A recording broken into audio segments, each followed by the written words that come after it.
오늘 읽은 말씀 가지고 히브리서 강의 7번째 시간으로 그릇된 본을 따르지 말라라고 하는 제목으로 말씀드리겠습니다. 여러분, 등산을 하거나 긴 도보 여행을 해보신 경험이 있을 겁니다. 처음에는 아주 신나죠. 친구들과 가까운 사람들과 등산을 하게 되어지면 아주 신나서 산을 올라갑니다. 근데 생각보다 그 산행이 길어지게 되어지면 때로는 가파른 곳에 다다르게 되어지고, 그래서 엉금엉금 기어 올라가게도 되어지고, 때로는 자기가 가지고 있는 체력의 한계를 경험하게 되어집니다. 그 같은 상황에 직면하게 되어지면 내가 왜 이 일을 시작했던가, 내가 왜 산에 올라왔던가, 아니면 산에 올라가자고 옆에서 부추겼던 친구가 때로는 원망스러워질 때가 있습니다. 그리고 하필 택했으면 왜 이 코스를 택해서 힘들게 하느냐라고 하는 생각을 하게 될 때가 있습니다. 그러면서 때로는 중간에 포기해버리고 싶을 때가 있습니다. 나는 더 이상 올라가지 않을 테니까 올라갔다 오시오. 그리고 내려올 때 나와 함께 내려갑시다 라고 하는 생각을 하고 그만두는 경우들도 있습니다. 이런 일들은 비단 산행이나 긴 도보 여행에만 있는 것이 아니라 우리의 인생에서 여러 영역에서 나타날 수 있습니다. 처음에는 굉장히 설레이는 마음을 가지고 시작을 했지만 시간이 지나면서 그 설레이던 마음이 사라지게 되어지고, 내가 왜 이 일을 하는가라고 하는 의미도 불분명해지면서 그냥 습관적으로 하게 되다가 마침내 내 이 일이 나에게는 별로 의미가 없겠다라고 판단해서 그만두는 일들이 꽤 있습니다. 근데 그렇게 살게 되어지면 우리의 삶이라고 하는 것은 후회 그리고 포기라고 하는 것으로 채워질 수밖에 없습니다. 우리가 살아가면서 다른 사람들 모습을 보게 되어집니다.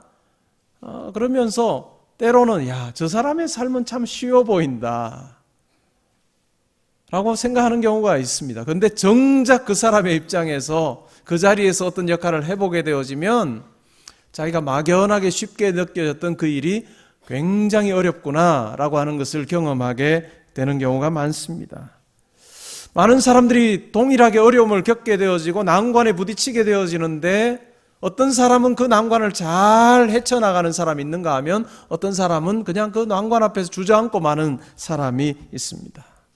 근데 산꼭대기에 등산을 할 때도 여러 차례 어려움이 있고 이제 그만둬야 되겠다라고 하는 생각이 들어도 그것을 이겨내고 끝까지 올라가게 되어질 때 지금까지 수고했던 모든 수고를 산꼭대기 정상에서 아래를 내려다보면서 그 눈앞에 드러난 그 풍경을 보면서 마음속에 지금까지 고생을 다 씻어버리는 그런 희열을 느끼게 되어지는 경우가 많습니다. 우리 신앙생활도 마찬가지인 것 같습니다. 신앙생활도 처음에 믿게 되어질 때는 아주 신나죠.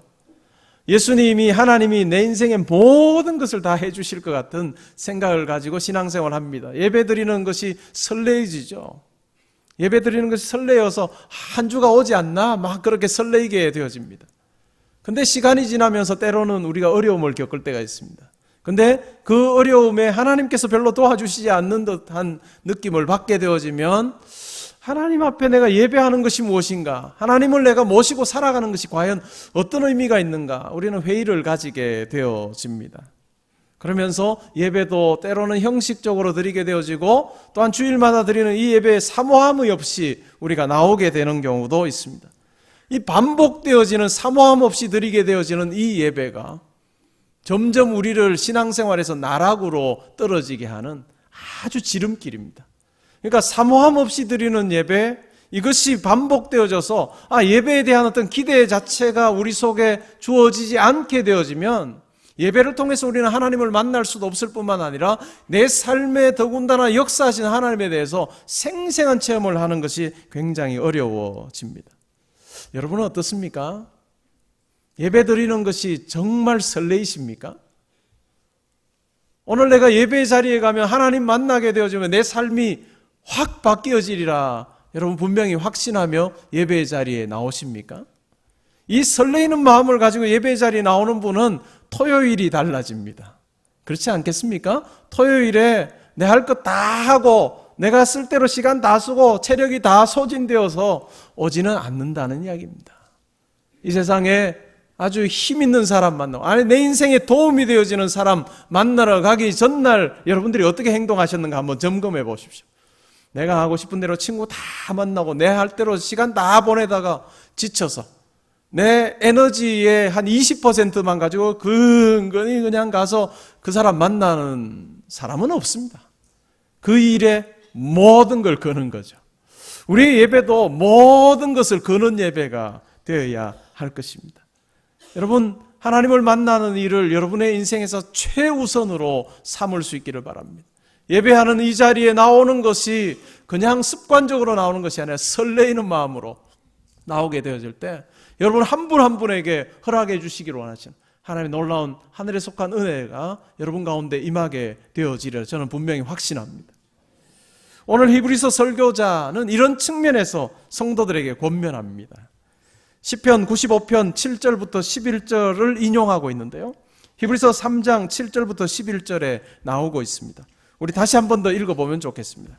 히브리서 3장 7절부터 11절입니다. 구약의 시편 95편의 인용인데요. 우리 천천히 한번 무엇을 이야기하고 있는가 한번 살펴보면 좋겠습니다. 읽겠습니다. 그러므로 성령이 이르신 바와 같이 오늘 너희가 그의 음성을 듣거든 광야에서 시험하던 날에 거역하던 것 같이 너희 마음을 완고하게 하지 말라. 거기서 너희 열조가 나를 시험하여 증음하고 40년 동안 나의 행사를 보았느니라. 그러므로 내가 이 세대에게 노하여 이르기를 그들이 항상 마음이 미혹되어 내 길을 알지 못하는도다 하였고 내가 노하여 맹세한 바와 같이 그들은 내 안식에 들어오지 못하리라 하였다 하였느니라. 자, 여기에 보면 시편 95편 7절 이하의 내용을 인용하는데요. 구약 본문을 우리가 읽진 않았지만 구약에 나와 있는 시편 95편의 내용과 히브리서 3장에 인용되어진 부분이 약간 다릅니다. 한 3가지 정도 차이가 있는데요. 첫 번째는 구약 성경에는 10절에 나오는 그러므로 내가 이 세대라고 되어 있는데 구약 성경에는 그 세대 혹은 저 세대라고 되어 있습니다. 근데 그 내용이 이 세대라고 약간 수정되어서 인용되어지고 있습니다. 그리고 두 번째는 구약의 시편 95편에는 지명이 나옵니다. 무리바와 마사에서 행했던 것처럼 그렇게 표현되어지는 지명이 나오는데 히브리서에서는 지명이 아니라 뭐라고 나옵니까? 시험하던 날에 거역하던 것 같이. 그러니까 마사와 무리바에서 어떤 사건이 있었는가, 어떤 일들이 있었는가라고 하는 것을 그 내용으로 설명하고 있습니다. 마사와 무리바에서 하나님을 시험하고 하나님을 거역했던 일들이 있었다라고 하는 것을 내용으로 풀어서 설명하고 있습니다. 그리고 세 번째로는 시편 95편에서는 40년 동안 이스라엘 백성들이 하나님의 권능을 보았다라고 이야기합니다. 40년이 권능을 본 기간인데 히브리서에서는 40년 동안 그들이 하나님을 시험한 것으로 이야기합니다. 그러면서 히브리서 설교자는 시편 95편을 인용하면서 마치 지금 성령께서 이 세대에 지금 성도들에게 말씀하시는 것처럼 이야기를 합니다. 무슨 말씀을 할까요? 그 말씀에 대한 해석이 바로 12절에서 14절에 나옵니다. 그 내용이 뭘까요? 악한 마음을 품고 하나님에게서 떨어지지 아니하도록 조심하라. 그리고 마음을 완고하게 하지 말라라고 그렇게 권면하고 있습니다. 그러면 마사와 무리바에서 어떤 일들이 있었을까요? 마사 혹은 무리바라고 하는 것은 출애굽기 17장에 그 내용이 나옵니다. 이스라엘 백성들이 애굽에서 나오고 나서 광야에서 생활을 하게 되어집니다. 광야에서 생활을 하게 되는데 물이 없습니다. 이 물은 샤워할 물이 없었던 것이 아니라 마실 물이 없었어요. 생존의 문제에 봉착하게 되어집니다. 수없이 많은 이스라엘 백성들이 광야에서 살아가는데 마실 물이 없는 거예요. 마실 물이 없는 상황 가운데서 이들이 어떻게 행동했을 것 같습니까? 여러분이라면 마실 물이 없으면 어떻게 행동할 것 같습니까? 아니 우리의 삶 가운데서 여러분들의 생존이 위협되어지는 그와 같은 결핍의 상황 가운데서 여러분은 어떻게 행동하고 계십니까? 지금 이스라엘 백성들은 어떻게 행동했느냐 하면 점잖게 그냥 요청하지 않았습니다. 모세에게 우리에게 마실 물이 없습니다 라고 점잖게 요청한 것이 아니라 다투었습니다. 그때 모세가 이스라엘 백성들에게 이렇게 이야기합니다. 왜 당신들은 하나님을 시험합니까? 그러자 모세를 원망하기 시작합니다. 어찌하여 우리를 애굽에서 이곳까지 인도하여 내서 우리가 여기서 다 죽게 만드냐? 우리와 우리 자녀들과 우리 가축들이 다 이제 목말라서 죽게 되었다라고 그렇게 이야기를 합니다. 그때 모세가 하나님께 부르짖습니다. 어떻게 이야기하느냐면 이들이 조금만 더 있으면 하나님, 이들이 돌로 저를 칠 지경에 와 있습니다. 그 정도로 마실 물이 없는 상황 가운데서 이스라엘 백성들은 그들의 지도자인, 하나님께서 세우신 지도자인 모세를 원망하고 모세를 돌로 쳐 죽이려고 하는 그 상황까지 나아가게 되었습니다. 그러자 하나님께서 어떻게 이야기하십니까? 모세에게 네가 애굽에서 이스라엘 백성들을 인도내었던 그 지팡이를 가지고 반석을 쳐라. 반석을 치니까 물이 나오게 되었습니다. 그리고 그곳 이름을 마사, 시험이라고 하는 뜻입니다. 무리바, 다툼이라고 하는 뜻입니다. 마사 혹은 무리바라고 하는 지명으로 바꾸어서 불렀더라라고 이야기를 합니다. 그러면서 출애굽기 17장의 마지막, 이 사건의 마지막 부분에서 이렇게 이야기합니다. 이스라엘 백성들이 여호와께서 우리 중에 계신가 안 계신가 하였더라. 모세를 원망하고 또 모세를 돌로 치려고 하는 지경까지 갔던 이 행동을 이야기하면서 그것은 바로 하나님께서 그들 중에 계시는가 안 계시는가를 시험한 사건이었다라고 그렇게 이야기를 하고 있습니다. 민수기 14장에 보면 12정탐꾼들이 가나안 땅을 정탐하고 와서 보고한 내용을 듣고 이스라엘 백성들이 반응한 내용들이 나옵니다. 10명의 정탐꾼들은 우리가 잘 아는 대로 부정적인 보고를 했습니다. 그곳 정말 좋은 땅 맞습니다. 엄청난 결실이 맺어지는 좋은 땅입니다. 그러나 그 땅에 사는 거민은 너무너무 큰 사람들, 거인이어서 우리가 그들과 비교해보면 우리는 메뚜기에 불과합니다. 우리가 가나안 땅으로 가게 되어지면 우리는 반드시 그들의 칼에 죽을 수밖에 없을 것입니다. 그 보고를 듣고 나서 이스라엘 백성들이 웁니다. 통곡하기 시작합니다. 그리고 자기들의 지금의 이 현실을 비관합니다. 그때 여호수아와 갈렙은 반대 보고를 합니다. 똑같은 눈으로 그들은 보았지만은 그러나 여호수아와 갈렙은 이렇게 합니다. 올라갑시다. 우리가 올라가면 하나님의 그 약속대로 하나님께서는 저 땅을 우리에게 주실 뿐만 아니라 그들은 우리의 밥이다 라고 이야기를 합니다. 이스라엘 백성들은 10명의 정탐꾼들의 보고에 귀가 솔깃하여 마음이 다 빼앗기고 동요합니다. 이제 우리 애굽으로 돌아가자. 종살이했던 그곳이 더 낫겠다라고 이야기를 합니다. 그때 하나님께서 말씀하십니다. 어느 때까지 나를 믿지 않아야겠느냐? 어느 때까지 이 백성들이 나를 믿지 않겠느냐? 그들의 말이 내 귀에 들린 대로 내가 행하여 주겠다. 그래서 애굽에서 나올 때 20세 이상의 남자들은 다 광야에서 죽게 하셨습니다. 약속의 땅에 들어가지 못하게 하고 오직 2사람만 들어가게 했습니다. 그 사람의 이름이 뭘까요? 여호수아와 갈렙 둘만 들어갔습니다. 이스라엘 백성들이 가나안 땅에 들어가지 못하게 되어진 이유, 오늘 히브리서 설교자가 설명합니다.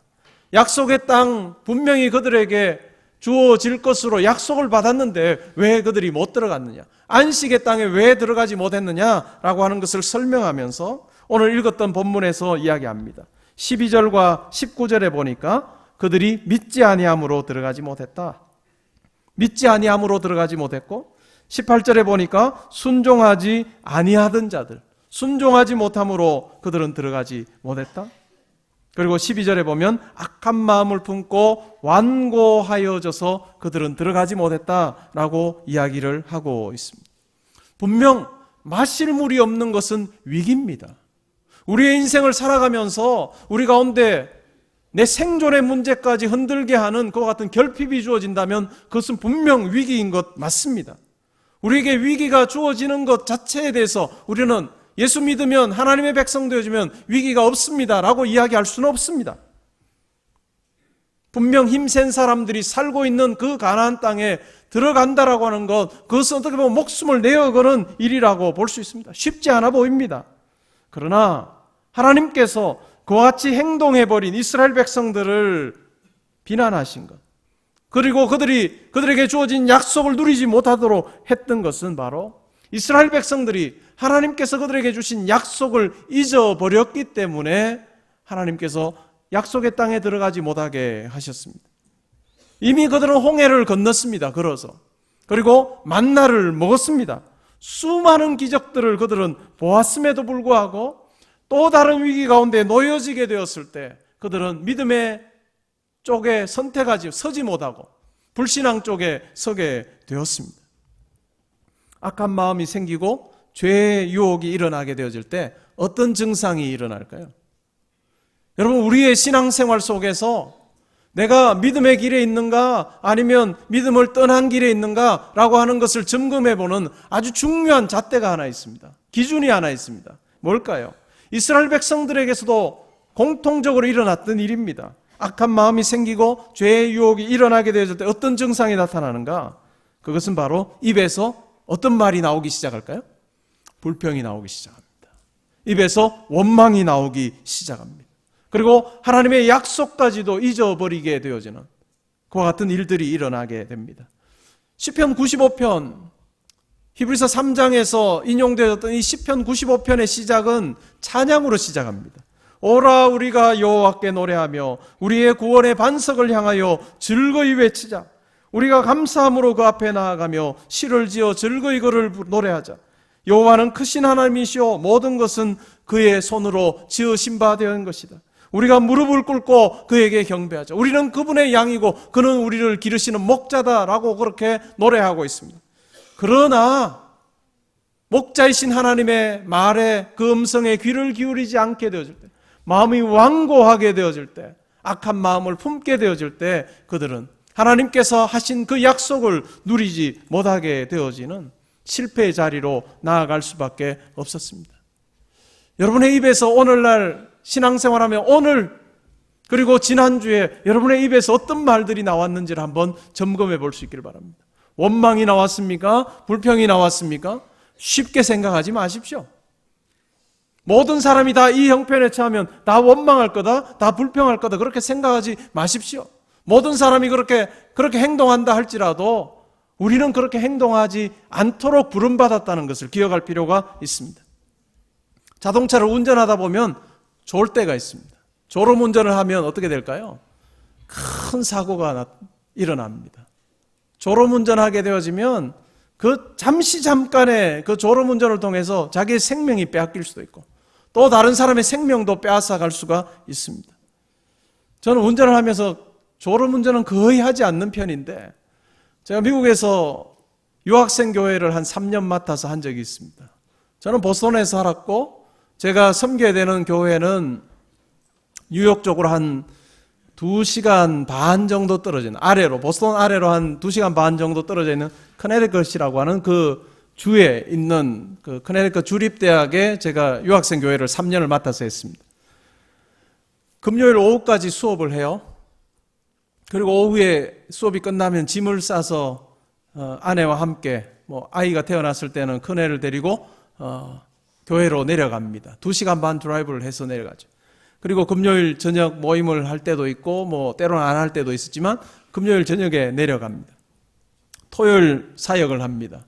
그리고 주일 오전 예배를 드리고 저녁에 다시 예배를 드립니다. 7시 반에 모여서 예배를 드리고 말씀을 공부하고 또 친교하고 나면 한 9시 반 정도 되면 마쳐요.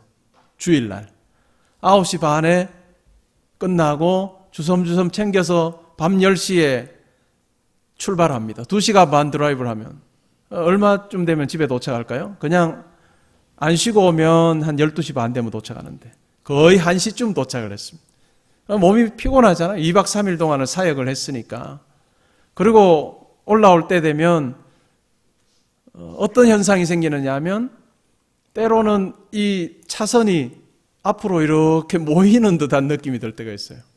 그러면 내가 지금 상태가 지금 굉장히 졸리는구나 라고 생각을 하고 휴게소로 빠져서 좀 쉬기도 하고 그렇게 올라왔습니다. 졸음운전 굉장히 위험한 것입니다. 그것처럼 우리의 입에서 원망이 나오고 불평이 나오게 되어지면 쉽게 생각해서는 안 될 것입니다. 우리가 그와 같은 때에 어떻게 해야 될까요? 위기에 내가 놓여져 있으면, 어려움에 내가 처해 있으면 어떻게 하면 될까요? 많은 사람들은 그 어려움에 처하게 되어질 때 어떻게 할까요? 위기를 생각합니다. 그 어려움을 생각합니다. 어려움을 생각하고 위기를 생각하다 보니까 어떻게 될까요? 그 어려움, 위기가 너무너무 더 크게 보이는 거예요. 그리고 나는 도무지 이것을 감당해낼 수가 없겠다라고 하는 생각을 가지게 되어지면서 원망이 나오고 불평이 나오고 낙심하게 되어집니다. 그런데 그와 같은 상황 가운데 처해지게 될 때 성도는 어떻게 될까요? 하나님을 묵상해야 됩니다. 하나님을 묵상하고 하나님의 약속을 붙드는 것이 정말 중요합니다. 12명의 정탐꾼들 중에서 여호수아와 갈렙도 똑같이 거인들을 보았습니다. 가나안 땅에서 살고 있는 거인들을 보았는데 이 여호수아와 갈렙은 하나님의 눈으로 거인들을 보았습니다. 하나님의 약속에 비달해서 거인들을 보았던 거죠. 그럴 때 자기의 눈에는 커 보이는 거인이라 할지라도 하나님 보시기에는 너무나도 작은 존재여서 우리의 밥이다, 올라가면 하나님께서 우리를 반드시 저 땅을 차지하게 해주실 것이라고 담대하게 고백할 수 있었던 것입니다. 이와 같은 상황 가운데서 믿음의 사람들이 반응했던 것은 비슷합니다. 지난 수요 말씀과 기도 집회에서 시편 63편을 살폈습니다.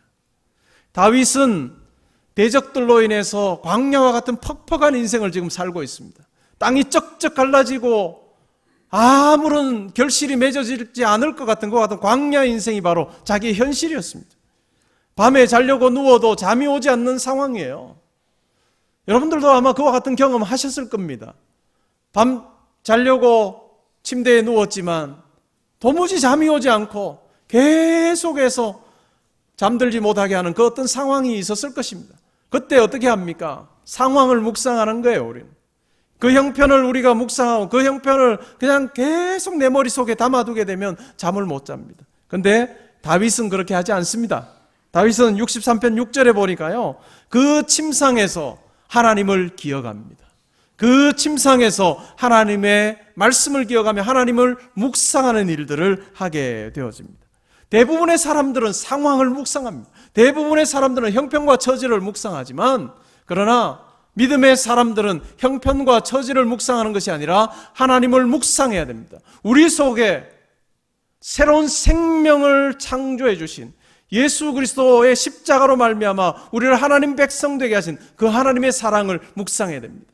우리를 구원하시기 위해서 자기의 아들을 내어주시기까지 하고 십자가에 달려 죽게 하시기까지 하심으로 우리를 얻으신, 자기의 가장 소중한 것과 우리를 맞바꾸신 그 하나님의 사랑을 우리는 묵상할 필요가 있습니다. 그리고 그렇게 얻으신 우리의 삶을 하나님께서 외면하지 않으시고 우리의 삶에 함께 하시고자 약속하시고 우리를 붙들어 주신 그 하나님의 은혜를 우리가 묵상하게 되어질 때 상황을 뛰어넘어 역사하신 하나님을 향한 신뢰가 우리 속에 일어나기 시작합니다. 상황을 묵상하게 되어질 때 일어나는 행동은 딱 하나입니다. 하나님의 대본을 바꾸려고 합니다. 하나님께서 인도하심에 대해서 내가 거부하게 되어지고 내가 주인 되어서 내 인생을 꾸려가고자 하는 하나님의 대본은 던져버리고 나의 대본을 써가겠다라고 하는 생각이 우리 가운데 일어나게 되어집니다. 시내산에 올라갔는데, 율법 받으러 올라갔는데 모세가 내려오는 것이 지체되어집니다. 그때 어떠한 일들이 일어났습니까? 산 아래에 있던 이스라엘 백성들이 금송아지를 만들었습니다. 그리고 나서 그 금송아지에게 절합니다. 이 신이야말로 우리를 애굽에서 인도해낸 신이다라고 금송아지 앞에서 경배하고 하는 일들을 하게 돼요. 그들의 대본을 써가는 거죠. 하나님께서 인도하신 분이다라고 하는 그것은 다 던져버리고 자기의 인생 대본을 써가고 있습니다. 마실 물이 없을 때도 마찬가지입니다. 정탐꾼의 보고를 듣고 나서도 마찬가지입니다. 하나님의 약속 던져버리고 내 대본 써갈 거야 라고 하는 것, 그것이 그들 마음속에 악한 마음이 있을 때 그들에게 일어났던 증상이라고 할 수 있습니다. 예수님의 제자들도 마찬가지였습니다. 예수께서 내가 예루살렘에 올라가게 되면 내가 죽게 될 것이다 라고 예고하셨을 때 예수님의 제자 베드로가 뭐라고 얘기합니까? 예수님 절대로 그렇게 하시면 안 됩니다. 막았습니다. 하나님의 일 앞에서 막아서는 그와 같은 행동을 하게 되어집니다. 사탄은 우리에게 속삭입니다. 바보처럼 하나님 믿지 말고 너 스스로 해봐. 너의 인생의 대본 네가 써봐. 이런 생각할 수 있습니다. 상황 가운데서, 어려운 상황 가운데서 내가 아주 힘든 어떤 일들을 겪고 있는데 불평하지 않고 하나님을 의지하는 거 참 힘드네요. 힘들죠? 쉽지 않습니다. 많은 사람들이 아마 상황 쪽으로 선택할 겁니다. 많은 사람들이 힘들어지는 상황이 되어지고 부족한 상황이 되어지고 어려움이 생기게 되어지면 원망하는 쪽, 불평하는 쪽으로 자기를 몰고 가게 될 것입니다. 그러나 그러한 상황 가운데서도 내가 많은 사람들이 선택하는 길을 선택하지 아니하고 하나님께서 원하시는 믿음의 길을 선택할 때 비로소 그 상황은, 그 위기는 기회가 되어집니다. 여러분, 우리 성도의 삶에서 어떤 때 하나님의 역사가 가장 분명하게 드러날까요? 평탄할 때는 우리 힘으로 살아가는 것처럼 살아가도 되게끔 하나님께서 하셨습니다. 그런데 정말 어려운 시기를 통과하게 될 때는 우리가 우리의 지혜와 우리의 생각을 내려놓고 하나님을 더 붙잡을 때 하나님께서 그 위기 가운데 역사하셔서 그 위기를 하나님의 방법대로 잘 견뎌내고 이겨내고 헤쳐나가고 통과하게 하시는 그와 같은 일들을 우리로 하면 경험하게 하십니다. 여러분, 민수기 1장에 보면 레위인들을 제외하고 20세 이상의 남자, 애굽에서 나왔던 남자의 수를 이야기하는데 60만 3,550명이 나왔다라고 해요. 남자, 20세 이상 남자, 레위인 제외하고. 그 중에 몇 명만 가나안 땅에 들어갔을까요? 2명이 들어갔어요. 어제 제가 계산기를 두드려 보니까 0.00033%예요. 이 퍼센트가 꼭 적용된다는 건 아닙니다. 그러면 우리 여기 한 명도 못 들어가요. 그것이 아니라 그만큼 믿음을 지키는 것이 어렵다는 것입니다. 그만큼 하나님의 약속을 붙잡는 것이 어려울 수 있다는 거예요. 그런데 하나님의 약속을 붙잡게 되어질 때 그때 비로소 하나님의 일하심을 증언하고 증거할 수 있는 기회가 우리 가운데 주어집니다. 말씀을 듣는 것이 중요합니다. 그리고 말씀에 순종하는 것이 중요하고 또한 모든 것에 내 인생을 말씀에 거는 것이 정말 중요합니다. 보통 사람들이 어려움에 위기에 처했을 때 쉽게 판단하고 행동하는 그 방식을 우리가 좇지 아니하고 많은 사람들이 다 불평하고 원망하고 낙심하는 쪽을 선택한다 할지라도 나는 믿음으로 내 마음이 완고해지지 아니하고 하나님께서 원하시는 쪽을 내가 붙들리라 생각하고 하나님을 묵상하고 하나님의 약속을 붙들게 되어질 때 그 위기 속에 하나님의 역사들이 오롯이 드러나는 삶을 살게 되어질 것입니다. 우리의 것 가지고 사는 인생 아니라 하나님의 것 가지고 사는 인생임을 우리의 한 걸음 한 걸음 인생 속에서 보여주는 것, 그것이 바로 성도의 삶이라 할 수 있습니다. 그러면 언제 그러면 믿고 언제 순종해야 할까요? 오늘 히브리서 설교자는 이야기합니다. 오늘 순종해야 되고 오늘 말씀 들어야 되고 오늘 내가 믿음으로 행해야 된다. 이 말은 곧 오늘이라고 하는 말은 기회가 주어졌을 때라고. 위기 상황 가운데 있는 그 오늘이 우리에게 주어진 기회입니다.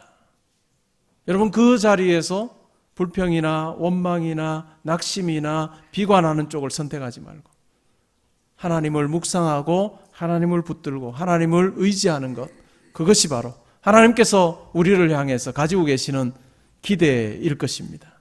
하나님의 기대에 부응하는 삶을 사는 저와 여러분 될 수 있기를 바랍니다.